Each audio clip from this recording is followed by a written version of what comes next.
En 2002, tes parents allaient devoir faire de gros progrès en calcul mental parce qu'au 1er janvier, on changeait définitivement de monnaie. Fini les francs belges, à pu. Hop, attends 2 secondes, parce que là j'ai besoin de toi. Il faudrait que tu fasses pivoter ton téléphone pour le tenir de façon horizontale, comme ça on pourra continuer. Ça y est, t'es prêt ? On y va. Place à l'euro qui devenait la monnaie officielle dans plusieurs pays européens. À peu près 1 milliard, donc 1000 millions, 1000 oui, je sais. 1000 milliards, non. Non, pas 40 milliards d'euros, ça c'est... De francs belges.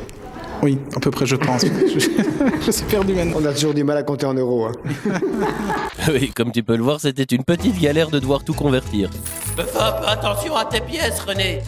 En plus, avant, quand on allait en France, en Italie ou aux Pays-Bas, il fallait des francs français, des lires ou des florins, la monnaie de ces pays. Aujourd'hui, c'est plus pratique. Quand on voyage en Europe, on paye avec les mêmes pièces et les mêmes billets. Cette année-là, la Belgique faisait un pas historique en devenant l'un des premiers pays au monde à légaliser l'euthanasie. Une nouvelle loi a été votée en Belgique. Elle rend l'euthanasie légale. L'euthanasie, c'est quand un médecin permet à une personne très malade de quitter la vie en douceur, sans douleur, parce que la maladie la fait beaucoup trop souffrir et qu'elle ne peut pas guérir. La Belgique sera ainsi le 2e pays au monde, après la Hollande, à autoriser les actes d'euthanasie. Et pendant que le Star Wars Kids devenait ce que beaucoup considèrent comme le premier buzz d'Internet... Oula, attention quand même... Allez. Dans le monde du sport, un jeune coureur cycliste belge commençait à faire parler de lui. Et nous n'avons pas leur tour une fois de plus. Mais qu'est-ce qu'ils font, bordel ?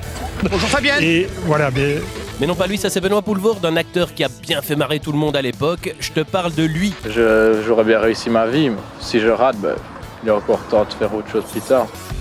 Cette année-là, Philippe Gilbert devenait coureur professionnel. Remco Evenepoel avait à peine 2 ans. On ignorait encore que quelques années plus tard, notre Philippe allait carrément décrocher le titre de champion du monde. Gilbert est parti. Il faut tenir maintenant pendant 2 km. Ah oui, Rodrigo. C'est extraordinaire. Il a tout pour lui. C'est vraiment super que ça se concrétise aujourd'hui. Santé Philippe. Mais en 2002, la France a connu un choc politique. Lors de l'élection présidentielle, énorme surprise, Jean-Marie Le Pen accède au second tour face à Jacques Chirac. C'était la première fois qu'un homme politique condamné pour racisme atteignait un tel score chez nos voisins.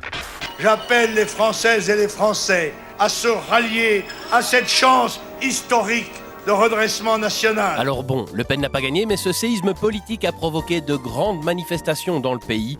Partout, on croyait qu'on avait atteint un plafond et que l'extrême droite ne progresserait plus. Ouais, mais il faut croire qu'on s'était malheureusement trompé. La seule chose qui intéressait le parquet, c'était Marine Le Pen. Marine Le Pen. Mais quoi qu'il arrive, on fera en sorte d'être auprès de toi pour analyser tout ça.